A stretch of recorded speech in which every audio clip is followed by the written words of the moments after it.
यहाँ दीदी मैं आशो फोन तो तुम दीदी मेरा भी दो। तू तो खाएगा नहीं। मजा कर ये मम्मी फोन दे देती है ना अभी तो मैंने बोला खाऊंगा नहीं। मैगी है, हम लोग ऐसे ही बनाते हैं मैगी। हम लोग घर से अमीर हैं।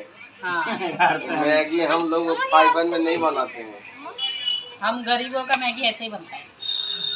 तुम क्या खाओगे? पल्ले पल्ले बनते हैं। इधर देख के बोलो, इधर देख के बोलो। आप भी ऐसे पल्ले पल्ले देख के क्या खाओगे? ये निकालो मुंह से, ये निकालो। प्लीज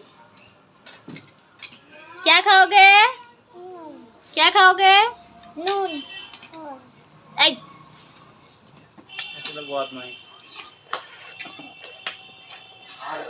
तुम क्या खाओगे? मैगी ना काली मछली ला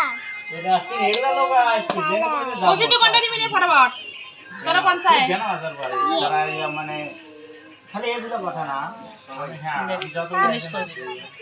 ওটা তো ঠান্ডাই হবে না, এটা নেই ঠান্ডা হবে না।